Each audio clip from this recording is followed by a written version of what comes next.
Bonsoir mesdames, bonsoir messieurs, bienvenue au centre de traitement de maladies dites incurables. Ce soir, la question se pose autour de la ménopause. Étape délicate, incontournable de la femme, la ménopause survient lors du vieillissement. Plusieurs préoccupations, la fatigue, bouffée de chaleur, les douleurs articulaires. Quel est le lien, quels sont les risques de santé auxquels les femmes sujettes à la ménopause sont exposées?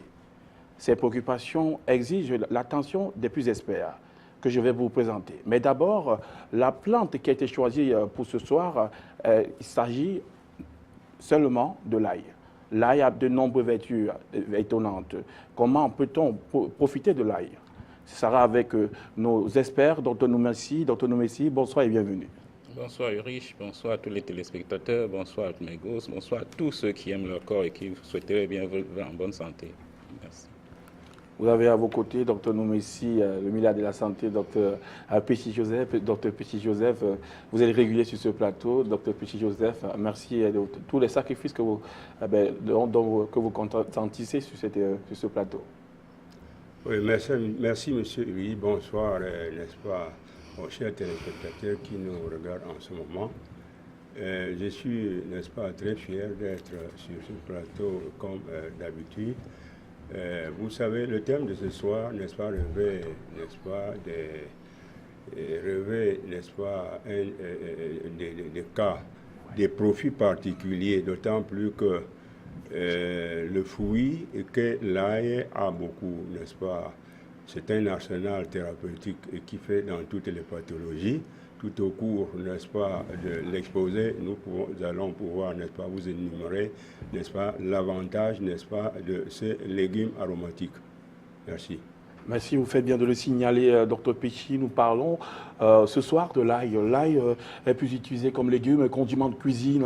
On n'en sait pas beaucoup plus que ça, hein, sauf dans le cas des astuces. Hein, pour une infection au niveau de l'œil, on n'en sait pas plus. On compte sur vous pour pouvoir élargir la palette de connaissances, surtout des vertus concernant ce fameux légume que l'ail. Docteur Fourjean-Denis, c'est toujours un plaisir de vous avoir sur ce plateau. Dans le cadre des questions sur la santé, ce soir, qu'attendre de votre immense champ d'expertise? Oui, beaucoup de choses à dire. Oui, je pense que je donnerai ma modeste contribution pour édifier les téléspectateurs sur ce thème assez important pour la femme. Permettre à la femme africaine de vivre une ménopause normale, une ménopause sans trop de problèmes, sans trop de peine.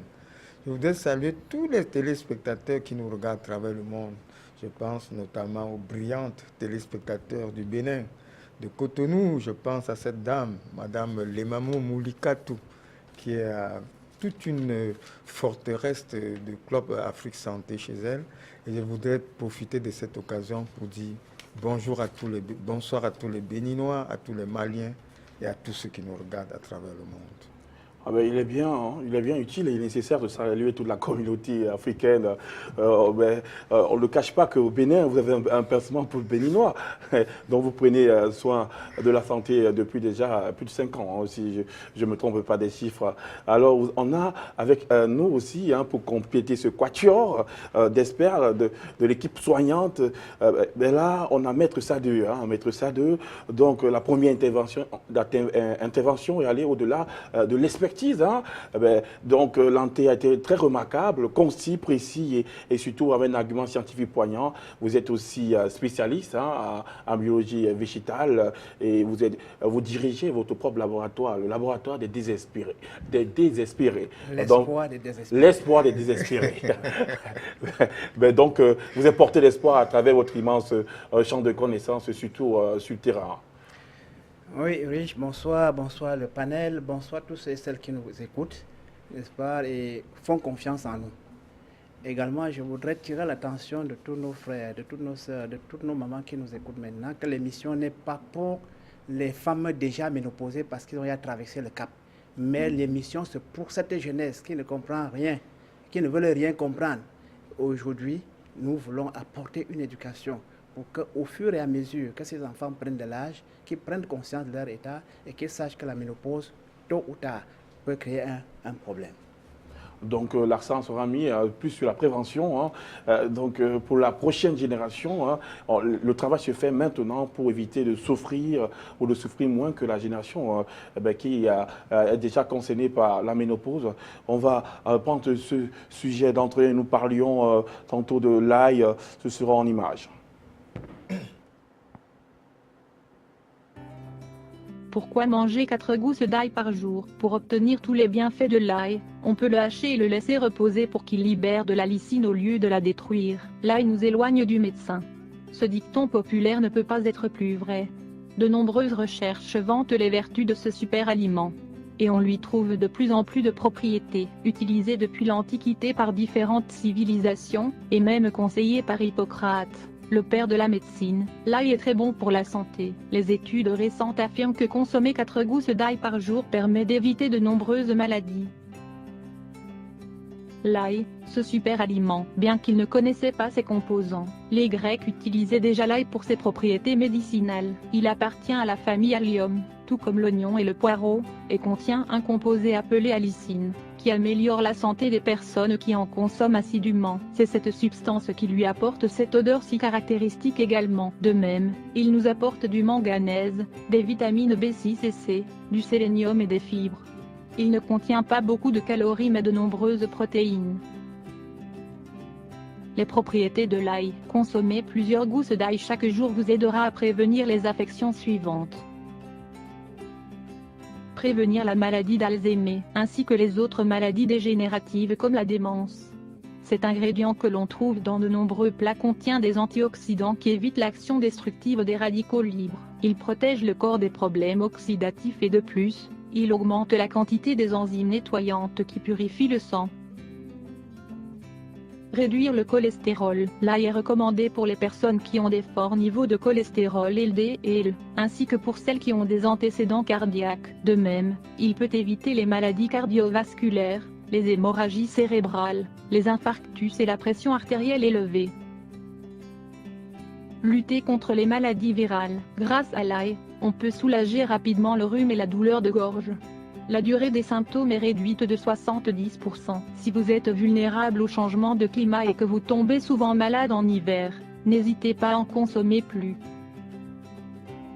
Détoxifier le corps. Les métaux lourds qui s'accumulent dans l'organisme provenant de la nourriture ou de la pollution environnementale peuvent être éliminés lorsqu'on consomme du soufre.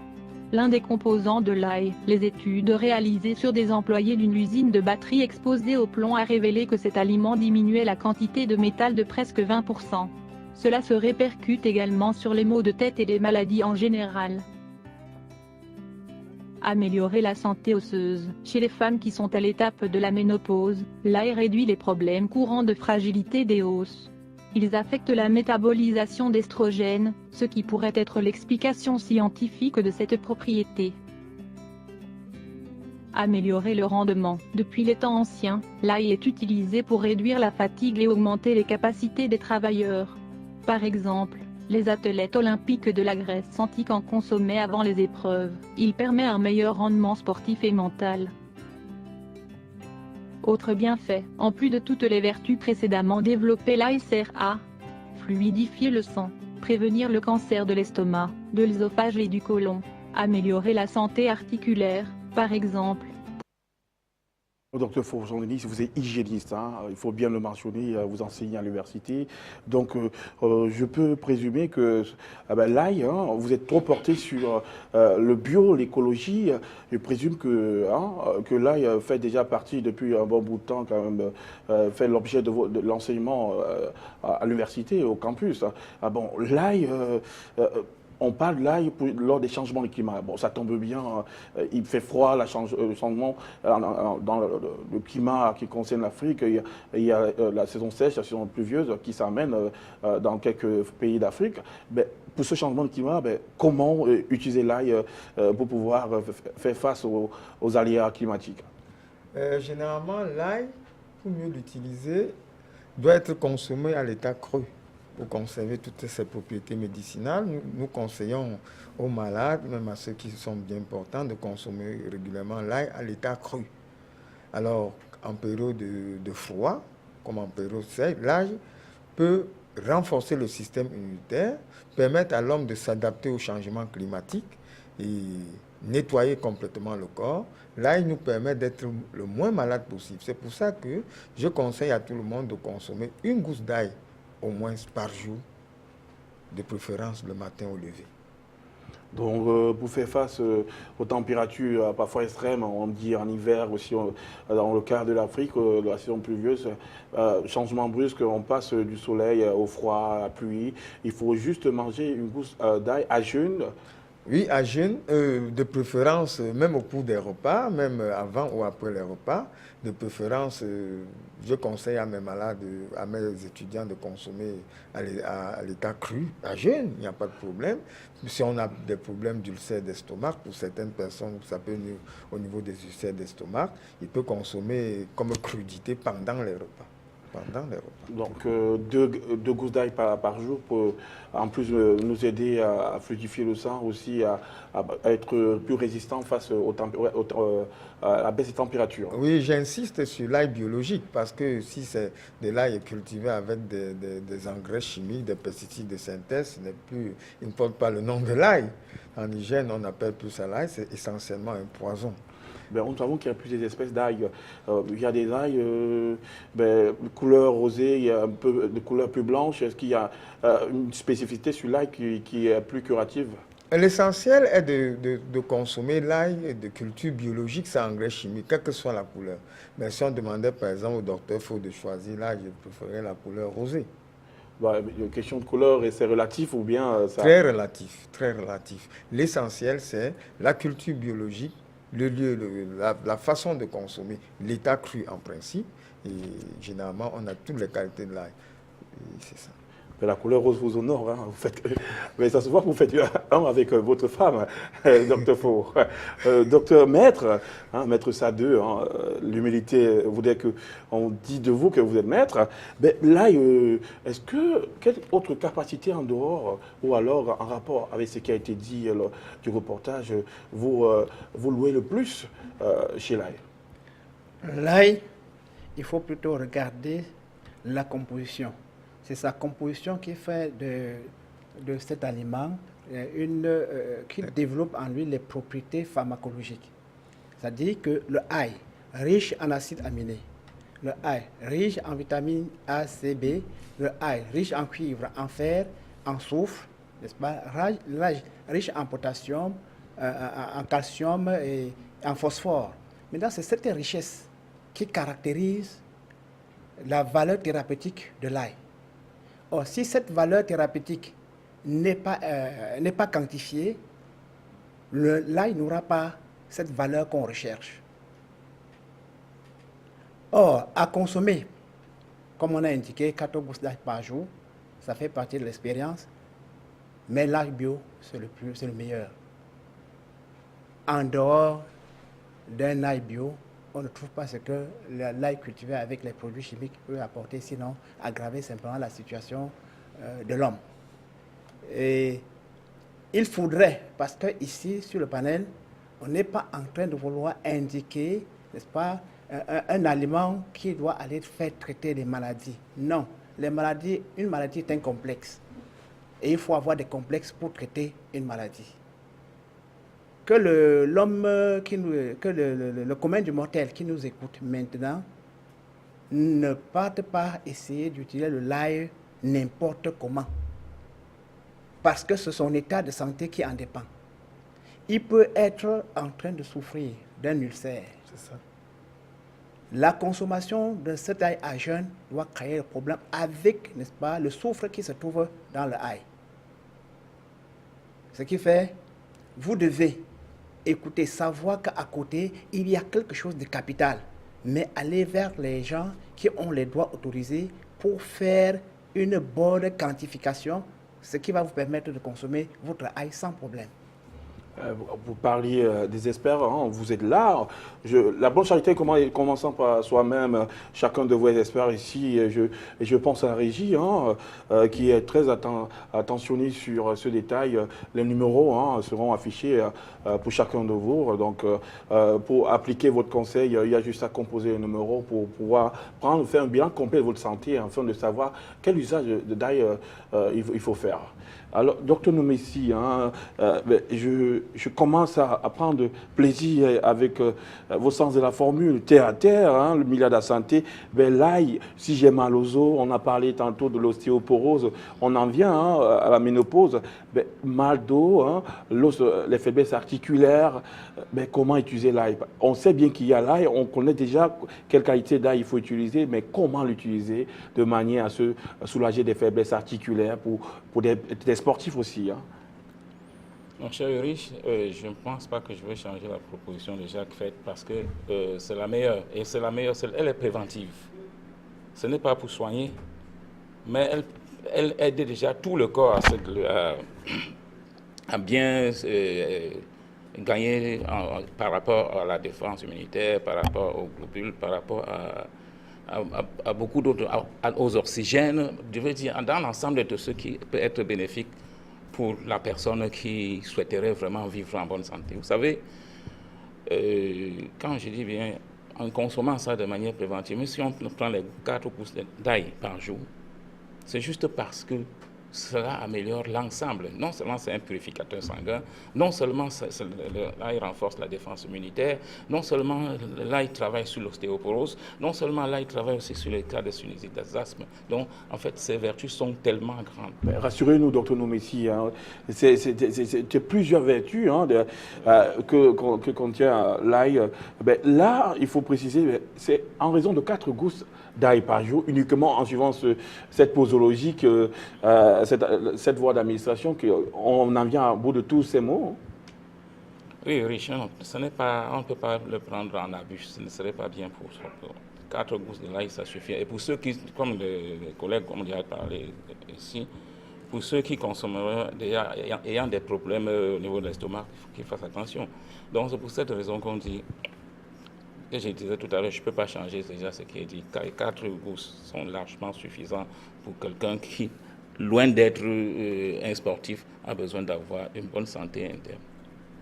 Je passe la parole au docteur Péchy. Docteur Péchy, là, on ne présente plus vos années sur le terrain, plus de 40 ans. S'il fallait prendre la retraite, vous serez déjà retraité. Mais vu que ce métier ne demande pas de retraite, plus on avance en âge, plus on est recommandé dans les qualités de traitement. Docteur Péchy, que pouvez-vous dire de l'ail?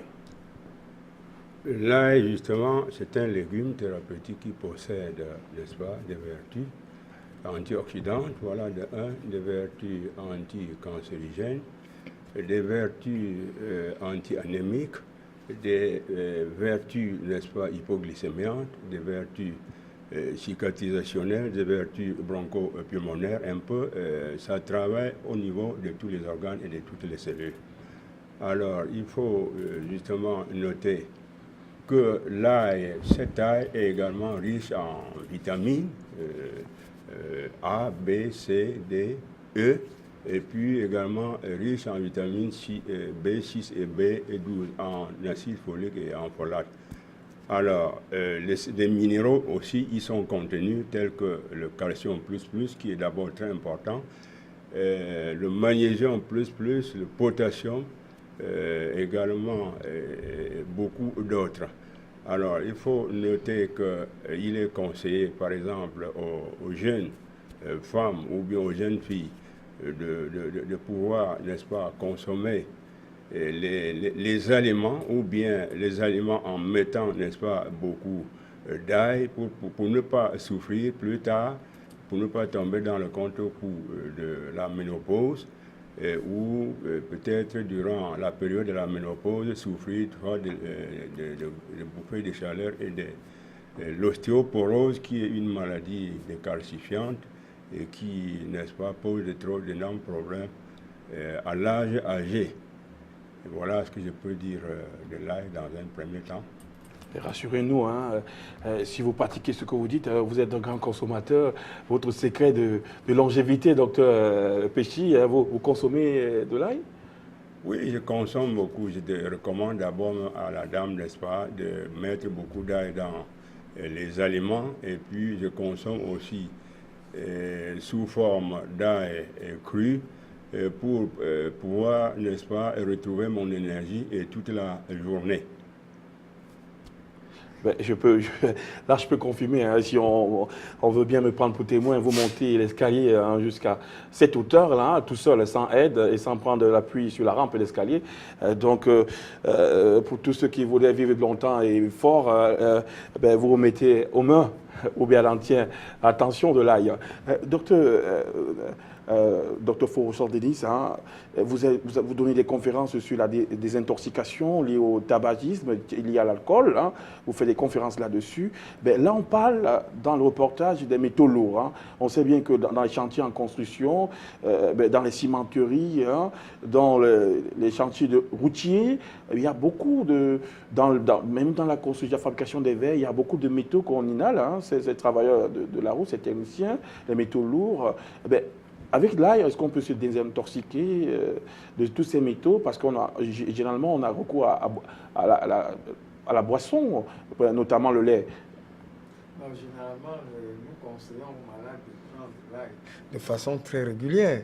Tout à l'heure, en vidéo, nous avons parlé de 4 gousses d'ail. Ce n'est pas la quantité de 4 qui est assez importante. Même une seule gousse, mais cultivée de façon biologique, peut faire l'affaire. Bon, généralement aussi, nous associons à l'ail le miel qui est un véritable désintoxicant, qui nettoie en profondeur l'organisme. Et c'est pour ça que ceux qui travaillent dans les cimenteries, ceux qui travaillent dans des entreprises toxiques, comme les entreprises brassicoles ou bien des entreprises de tabac qui sont là pour polluer et tuer l'humanité, on peut permettre à ceux qui travaillent là-bas d'amoindrir, s'ils ne peuvent pas démissionner de ces entreprises de tabagisme, d'intoxication, de prendre régulièrement l'ail, mais l'ail associé au miel. Parce que tout à l'heure, Maître Sade aussi a attiré l'attention de l'agressivité de l'ail pris à jeûne. C'est tout à fait normal. C'est pour ça que nous conseillons de consommer d'abord du miel avant de consommer l'ail. C'est plus préventif pour le tube digestif de l'œsophage et de l'estomac. Merci, docteur Fauchon-Denis. Donc, pour une autre moyen de se désintoxiquer, autre que le lait qu'on consomme couramment, c'est de boire de l'ail, du miel accompagné d'une ou deux gousses d'ail pour se désintoxiquer des métaux lourds, ceux qui travaillent sur les chantiers. Il y a Pasteur Sora qui vient de faire son entrée sur cette plateforme de débat sur la santé. Pasteur Sora, bonsoir et bienvenue à vous.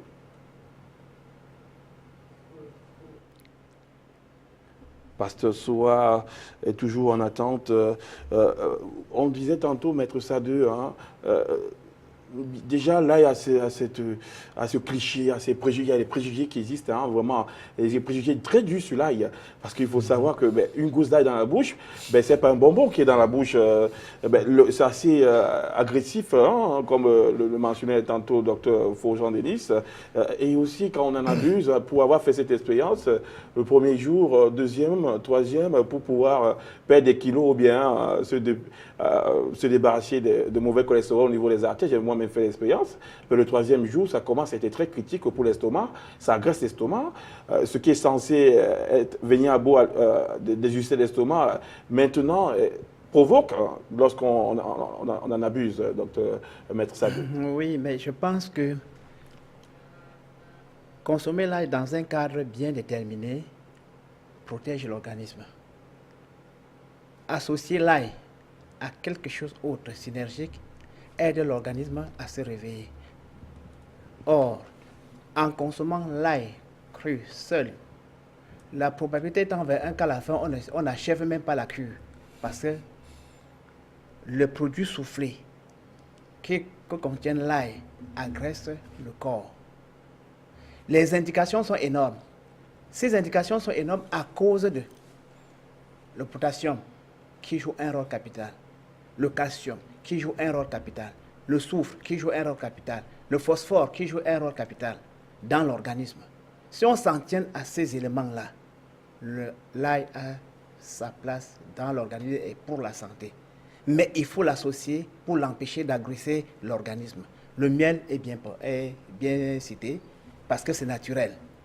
Et un miel bio plus l'ail bio, n'est-ce pas, entraîne une guérison complète et totale et même préventive de certaines maux.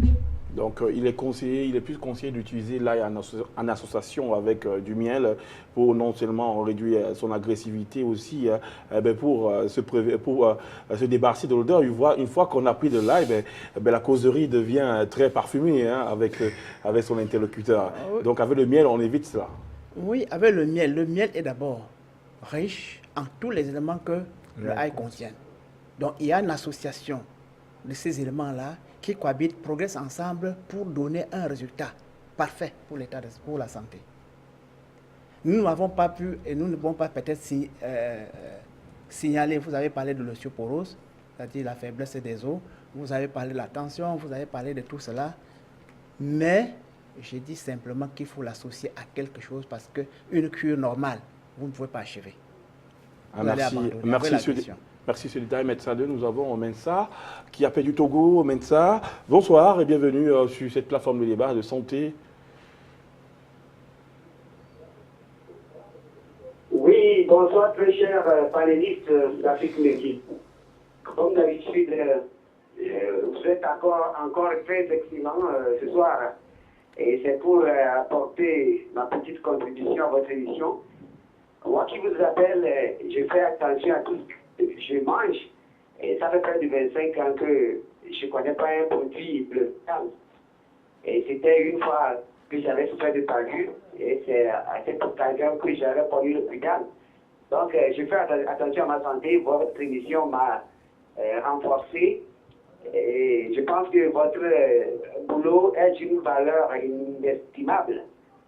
Comme je l'avais une fois dit, vous êtes des vrais hommes par rapport à ceux-là qui font tout pour que l'homme tombe malade, pour qu'il puisse vendre les médicaments ou bien le produit chimique qui nous intoxique à tout moment. Merci à vous. Et je dirais aux techniciens de pas faire d'économie de tout volume. Il faut qu'ils mettent le volume bien haut pour qu'on puisse vous écouter correctement. Merci à vous une fois encore. C'est Mensa du Togo. Bye bye. Merci, M. Mensa. Merci de ce grand intérêt que vous manifestez à cette émission, cette foulée de compliments. Hein. L'économie, je crois que la régie, le message est passé. Hein. Ce n'est pas une denrée rare, le volume sur ce plateau. Et la régie va tout de suite se mettre dans un processus rectificatif. Alors, on va achever le parcours Dr Nomessi, hein, le cancer et la ménopause étant le plat de résistance sur ce plateau. Hein. Une façon de parler, on va entrer dans la ménopause avec ce reportage.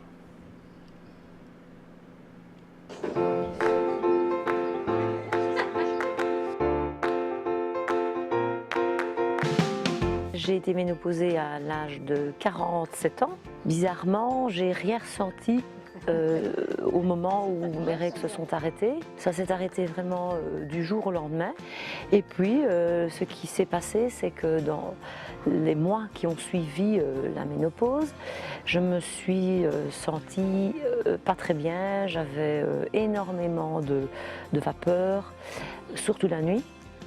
J'étais très mal, point de vue état général, j'étais de mauvaise humeur alors que ce n'est pas souvent mon cas. Quand c'est arrivé, j'ai été chez mon gynéco et il m'a proposé un traitement hormonal et ça a duré une bonne année, je vais dire, le temps de régler cette situation et de trouver un traitement adéquat. C'est évidemment quelque chose qui au début n'est pas évident et qui au fur et à mesure des mois qui passent et du traitement qui fait effet, tout redevient bien et normal.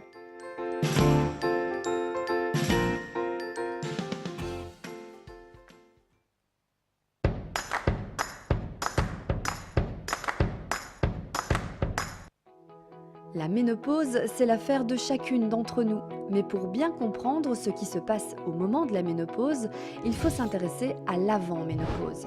Et tout se joue au niveau des ovaires. Ils assurent deux fonctions essentielles dans le corps de la femme. Tout d'abord, les ovaires assurent le rôle de la reproduction. Ce sont eux qui produisent chaque mois les ovules qui permettront à la femme d'avoir un enfant, si elle le souhaite. L'autre rôle des ovaires, c'est de produire des hormones. La première hormone, c'est l'œstrogène, l'hormone féminine par excellence, celle qui fait que nous sommes des femmes. La seconde hormone, c'est la progestérone, une hormone importante pour le déclenchement des règles et qui prépare l'organisme à une éventuelle grossesse. Et accessoirement, les ovaires fabriquent aussi un peu d'androgène, les hormones masculines responsables de la pilosité chez la femme. À partir d'un certain âge, et il varie pour chacune d'entre nous, va se produire une phase de transition qu'on appelle la périménopause, où tout cet équilibre va être perturbé. Les ovaires vont commencer à travailler moins bien, donnant des cycles menstruels irréguliers. La production d'œstrogène et de progestérone sera déséquilibrée, tantôt surdosée, tantôt sous-dosée, entraînant toute une série de symptômes assez désagréables. Après cette phase de périménopause viendra la ménopause. C'est à ce moment que la femme ne pourra définitivement plus tomber enceinte, car l'activité ovarienne s'arrête, stoppant complètement la production de nos fameuses hormones. En moyenne, la femme est ménopausée à 51 ans, mais c'est très variable d'une femme à l'autre, donc ça peut être de 40 à 55 ans. La symptomatologie est très différente aussi d'une femme à l'autre. Certaines femmes ne vont avoir aucun symptôme et d'autres vont les avoir tous, donc notamment les bouffées de chaleur et les sudations nocturnes qui sont les symptômes les plus importants.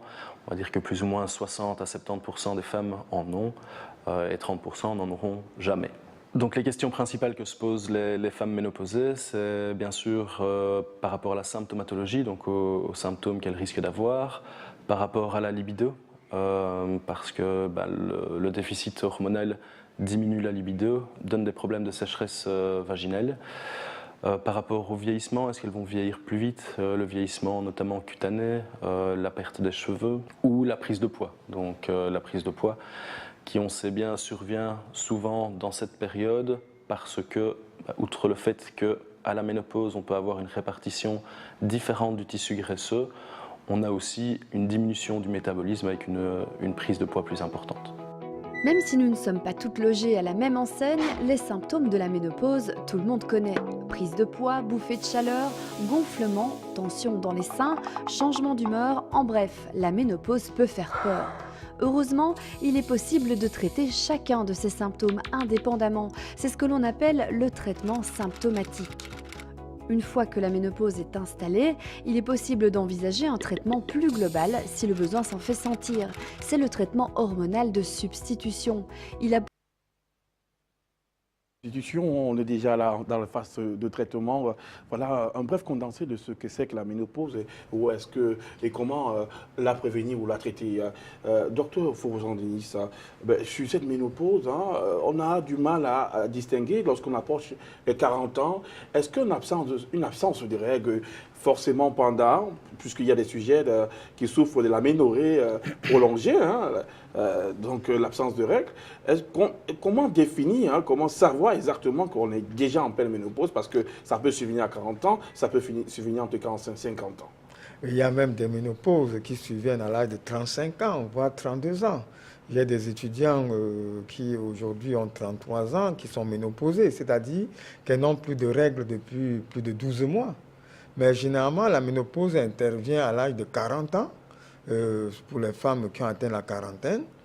Mais il est important de comprendre que les bouffées de chaleur, les changements d'humeur sont à la base des problèmes de ménopause. Mais alors, Ulrich, qu'est-ce qu'il faut faire? Qu'est-ce qu'il faut faire pour éviter les effets négatifs de la ménopause, comme cette dame disait tout à l'heure? C'est une bonne question, on en vient.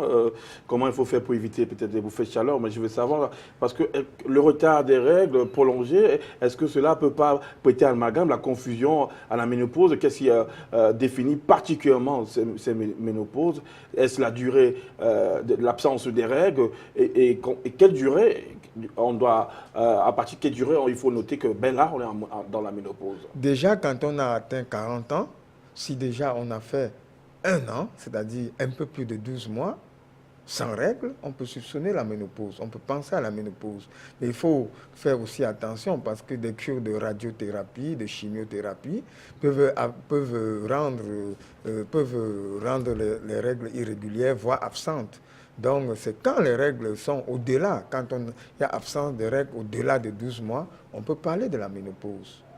Donc absence de règles, absence successive de règles pendant 12 mois, donc moins, 1 an, oui. Au moins là on peut parler de ménopause. Et maintenant savoir si, en fonction de son âge, si c'est précoce ou alors tardif. Voilà, mais généralement la femme africaine est ménopausée au-delà de 50 ans. Ma maman, personnellement, a vu ses règles jusqu'à l'âge de 62 ans.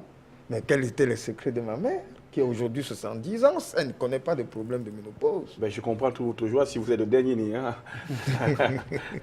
Pasteur Soa du Ghana, bonsoir.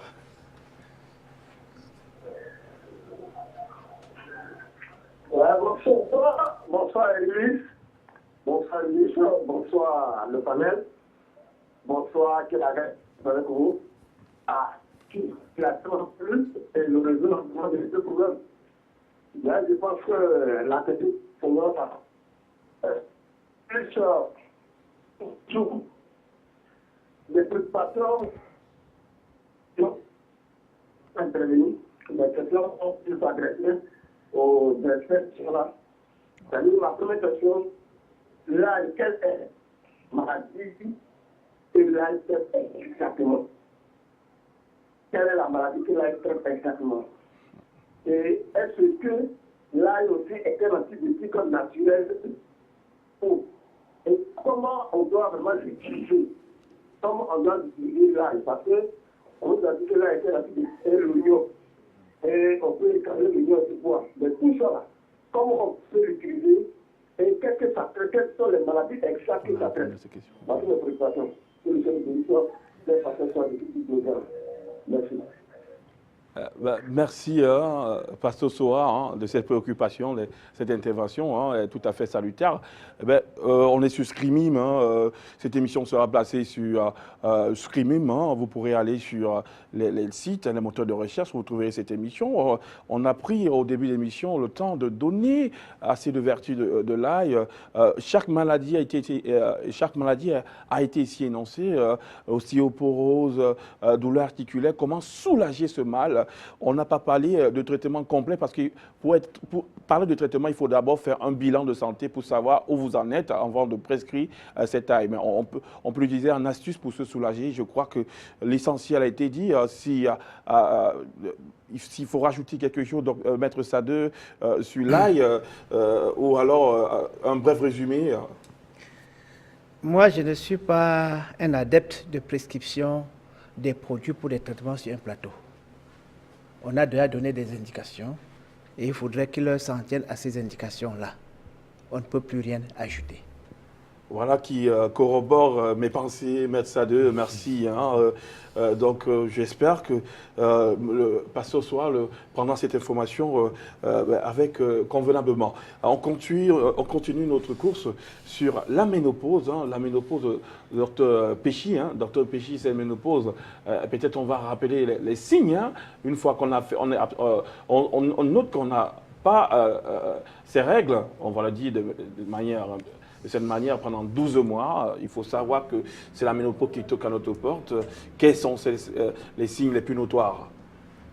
Oui, vous m'invitez ainsi à revenir sur les symptômes, puisque les symptômes, c'est les symptômes justement qui vont nous faire connaître que c'est la ménopause. La femme ménopausée ressent des bouffées de chaleur, elle ressent, n'est-ce pas, des insomnies, des sueurs nocturnes, de l'irritabilité. Elle peut ressentir également des douleurs articulaires et musculaires intenses, des céphalées et des migraines. Et également, cette femme, n'est-ce pas, elle souffre du désir, elle souffre du manque du désir, n'est-ce pas, du rapport sexuel, tout simplement à cause la sécheresse vaginale qui ne lui permet plus, n'est-ce pas, d'apprécier l'amour. Elle peut également être prédisposée, n'est-ce pas, aux maladies cardiovasculaires, sans oublier beaucoup d'autres maladies dont elle pourrait, n'est-ce pas, en souffrir.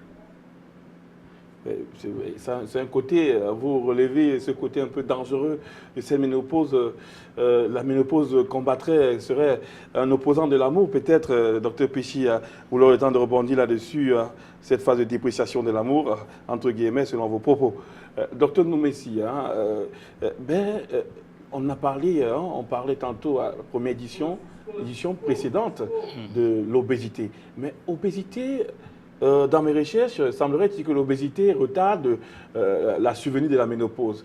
Donc, avec une femme obèse, il y a plus de risques d'avoir une ménopause tardive, donc au-delà de 55 ans. Est-ce vrai? Là, je n'ai pas tablé de recherche sur ce point parce que je pense toujours que la ménopause en question, l'obésité en question, est un problème qui crée un manque d'oxygène dans l'organisme et qui provoque dans notre intérieur beaucoup de dégâts. Mais si ça retarde, si au niveau de la ménopause, cela retarde, ça me...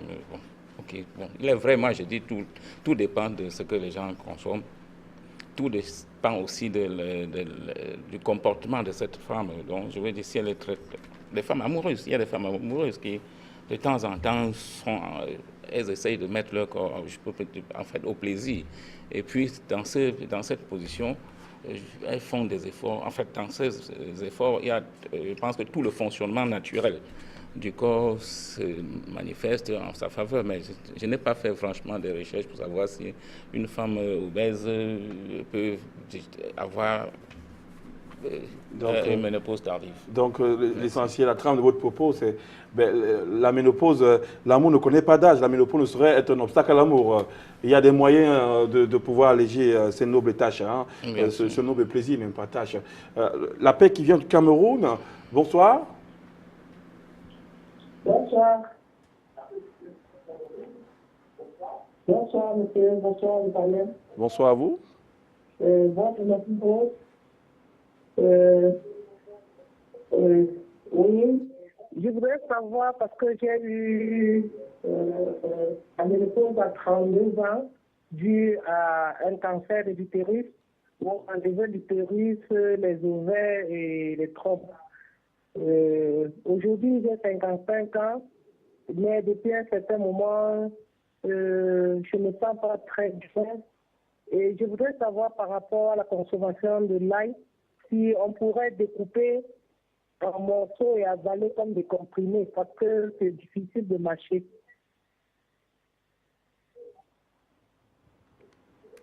Merci, si c'est tout là l'essentiel de vos préoccupations. Il a été dit sur ce plateau qu'il vaudrait mieux pour faire face à l'agressivité que constitue le soufre de l'ail, de l'associer au miel pour faciliter son utilisation. Et le reste, docteur Péchy, pour celle-là qui a plus de 55 ans aujourd'hui, comment faire pour soulager son quotidien?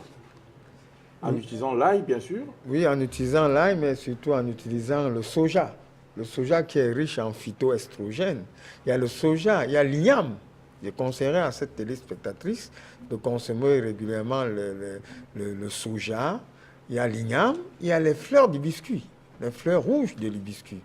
Prendre en infusion et vous aurez moins de problèmes, madame. Vous parlez d'igname jaune ou d'igname blanc? L'igname blanc, c'est mieux. Et même les feuilles d'igname blanc séchées peuvent résoudre le problème de cette dame qui devrait suivre un régime diététique riche en fruits et en légumes pour prévenir le cancer. On revient pour pouvoir évacuer cette question, l'obésité pourrait entraîner une ménopause tardive. Mais ce serait le seul avantage que je pourrais noter de l'obésité. Oui, l'obésité peut entraîner une ménopause tardive parce que généralement on a constaté que les femmes obèses sont souvent frigides, elles font difficilement, les femmes obèses que j'ai vu à consulter dans mon cabinet sont généralement des femmes qui pratiquent des rapports sexuels rarement, peut-être que cela joue aussi, et elles s'occupent beaucoup plus de leur corps. Mais dire que de façon unanime, de façon générale, que ça crée des obésités tardives, non, puisque au milieu de mes étudiants à l'université, j'ai constaté que des filles de 35 ans, de 28 ans obèses n'ont plus de règles. Tout cela dû à une alimentation complètement bafouée dans un modernisme boiteux. Il faudrait, par exemple, essayer d'apprendre à nos téléspectateurs, démontrer à nos téléspectateurs qu'est-ce qu'un aliment cuit, qu'est-ce qu'un aliment mort, qu'est-ce qu'un aliment vivant. Nous tenons vraiment à le démontrer aujourd'hui pour que nous puissions comprendre que la ménopause, pendant la période de ménopause, la femme doit consommer surtout les aliments vivants. Merci, et non des aliments morts. Merci, docteur Faux. Hein. Eh bien, je comprends votre impatience, mais nous sommes encore dans la course hein, de cette émission. On en vient, je vous le dis bien sûr. Apprenez votre mal d'impatience. Un appel qui provient de la Libye. Oui. Alors, bonsoir, Africaines et Africains. Bonsoir. Je tenais à vous féliciter et vous remercier vivement, parce que je sais que c'est dans ce chemin-là que les Africains pourront se procurer des médicaments réels, naturels. C'est ça le problème. Je suis sûr que vous êtes à la hauteur. De toute façon, je devrais vous remercier et vous confirmer que ça passe normal. Et moi, je suis la preuve vivante. Parce que moi, si vous me voyez physiquement, et je vous dis mon âge, vous ne pouvez pas. Et pourtant, c'est quand j'étais au Sénégal là-bas, je ne faisais que manger des arbres, des fruits, n'est-ce pas, crus, naturels.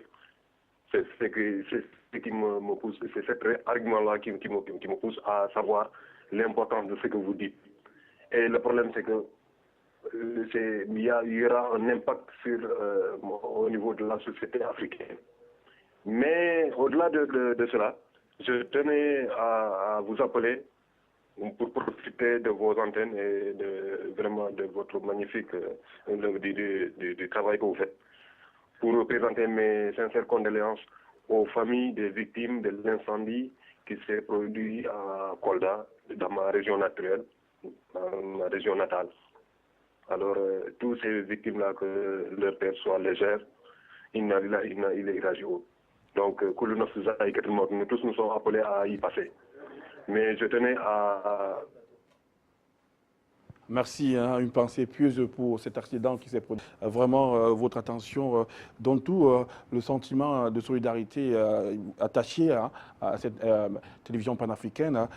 Docteur Maître Sadhu, hein, on sait bien qu'au niveau, lorsqu'on a la ménopause, sur la téléménopause, il y a un lien fatal ou bien irrévocable, hein, la prise de poids 3 à 4 kilos. On sait que la prise de poids ici, on l'a mentionné dans l'édition sur l'obésité, c'est le début, lorsqu'on se laisse aller, cela peut être vraiment un facteur de risque déterminant pour les cancers de l'utérus, le cancer du côlon et bien d'autres. Bon, quelle différence fait, quelle alimentation peut avoir la femme ménopausée? On parlait d'aliments vivants et morts, quelle démonstration vous pouvez en faire?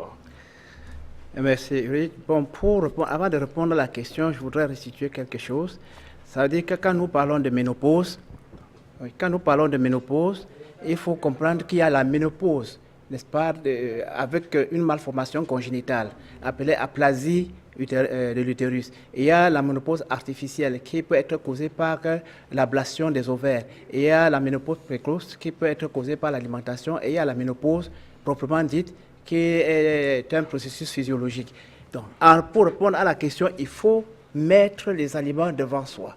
Il faut comprendre que les éléments comme l'ion sodium, l'ion fer et l'ion potassium sont les éléments qui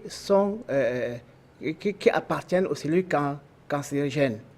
Et quand le calcium, le magnésium, les anions et les oligo-éléments, ainsi que les antioxydants sont détruits, alors ces éléments-là se réveillent. Et quand ils se réveillent, il y a bien d'autres choses qui vont se passer. Et pour répondre à la question, à savoir l'obésité, l'obésité est un facteur de risque pour le cancer.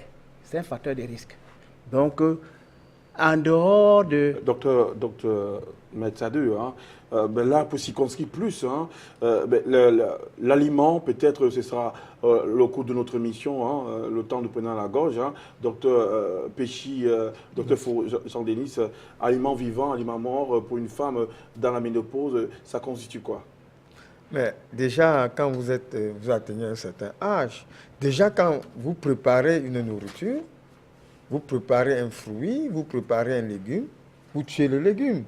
Le légume est déjà mort. Sous l'effet de la chaleur, le légume est déjà mort. Vous êtes en train de manger ce qui est mort alors que vous voulez vivre.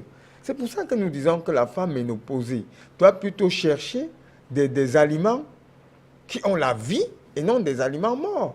On constatera que la plupart des aliments que nous rencontrons dans nos supermarchés sont des aliments morts. Ce ne sont pas les aliments vivants. Si nous faisons par exemple une expérience avec Maître Sadé, très rapidement, vous verrez ce que c'est qu'un aliment mort et un aliment vivant. Voilà un tournevis. Je touche, ça brille. Je mets ce tournevis sur la tomate, ça brille. Ça brille. Voilà un aliment mort. Un aliment vivant. C'est un testeur où les rayons lumineux, vous dites ça brille? C'est un testeur. C'est un testeur, mais en le posant sur la tomate, ça émet de l'énergie. Donc ça veut dire que cette tomate-ci possède de l'énergie. La vie. La vie. Oh, voici un sucre qu'on... Un aliment mort, préparé. Un biscuit, hein? Ça un biscuit. Donc en consommant ceci, ça fait que nous détruisons beaucoup de choses dans notre organisme. C'est-à-dire qu'en utilisant, en consommant ces choses-là, les nourritures mortes, c'est-à-dire que l'organisme doit souffrir davantage parce qu'il doit passer tout le temps à chercher à éliminer. Or, une fois dans l'organisme, il y a les lectines qui se créent et ça s'agglutine et l'organisme va s'épuiser. Il va s'épuiser. Et si c'est d'ailleurs un corps malade, vous voyez que le système immunitaire va tomber en débandade parce qu'il faut aller éliminer, mettre à l'écart ce déchet qu'on vient d'apporter. L'organisme a plutôt besoin des aliments vivants. Donc, il est utile de marcher avec son testeur, Maître Sadé. Moi, je ne le savais pas. Je ne savais pas. J'ai cru que c'était réservé aux électriciens. Sur une tomate fraîche, bio, le testeur s'allume. Et sur un biscuit récupéré dans une boutique, le testeur, il est comme en panne. Voilà, c'est très utile, hein, c'est utilitaire le testeur. Dorénavant, je crois qu'il faudrait que chaque Africain aille au marché avec son agent de peau, avec le panier, en plus du panier d'un ménageur, l'argent et un testeur. Hein. On voudrait juste justifier, n'est-ce pas? Montrer que la tomate, elle est vivante. Elle est vivante, un produit bio. Alors que la nourriture préparée, elle est morte. Toute nourriture préparée, là, c'est mort. Merci pour cette démonstration, hein. Vraiment charpant aujourd'hui que le testeur a multi-usage. On n'a pas fini de découvrir. Peut-être sera la prochaine plante, peut-être l'outil de la semaine. Docteur Noumessi, le temps imparti pour cette émission s'achève. Sur cette alimentation, on aura le temps de revenir pour une prochaine édition. Hein. Vous avez des remarques à faire sur l'alimentation d'une femme ménopausée? Oui, mon cher Erich, déjà pour appuyer ce que Maître Sadé démontre là, dès que Dieu a créé le monde, on a commencé à ne consommer que des fruits. Le feu est même venu après des siècles. Ça, c'est ce qu'il faut. Et à l'époque, les gens vivaient des siècles aussi. Bon, c'est le feu qui est arrivé et puis la vie aussi a commencé à disparaître parce que les gens ont commencé à consommer n'importe quoi. Sinon, docteur, il faut dire une chose ici. Pour les progestérols naturels, on peut les trouver dans des patates, puisque c'est aussi tellement utile pour les problèmes des personnes ayant des problèmes de ménopause. Il y a des ignames blanches, il y a aussi quand même une plante qu'on appelle hachemille. Bon, de toutes les façons, en consommant, comme je dis toujours, les patates crues, jaunes ou rouges. Il y a pas de patates crues, hein? Oui, patates crues, jaunes ou rouges. Je conseille ça, c'est pour les femmes, hein, je dis bien aux femmes, pour éviter des souffrances énormes à l'approche des ménopauses. Il faut tenir compte que les patates crues, jaunes ou rouges sont aussi utiles. Et l'igname blanc.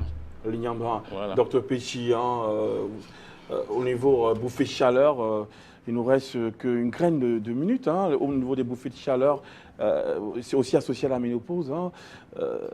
Que faut-il faire? Disons déjà que vraiment, il serait mieux, même aux jeunes femmes ou aux femmes déjà ménopausées, n'est-ce pas, de consommer les aliments crus, c'est-à-dire les fruits bio, les végétaux, les légumes bio, parce que ces aliments, n'est-ce pas, sont riches, très riches en calcium.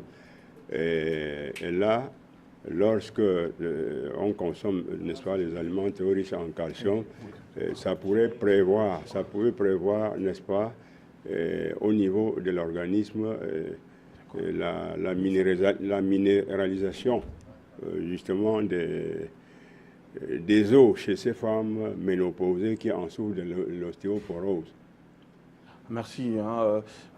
Merci à tous les chers téléspectateurs et téléspectatrices d'avoir pris part à cette émission concernant le cancer et la ménopause. Nous continuerons dans le souci d'approfondissement de la connaissance et surtout dans la préservation du capital santé à partir de traitements naturels à parfaire cette émission. Hein. On reviendra sur l'alimentation de la femme ménopausée afin d'éviter le cancer, les facteurs de stress et comment aussi, hein, comme l'a signalé le docteur Foro, hein, il reviendra dessus, comment aussi réduire ces sudations nocturnes, ces sueurs nocturnes et ces bouffées de chaleur. Merci de nous avoir suivis, merci Maître Sadeu, hein, donc pour l'usage de ce testeur, hein. Merci docteur Foro Jordelis, merci docteur Péchy, merci le ministre de la Santé, docteur Noumessi, et merci à ces ingénieurs qui sont là pour rehausser l'image d'Afrique Santé, Nathan Pouvon Six et bien d'autres. Au revoir et portez-vous bien.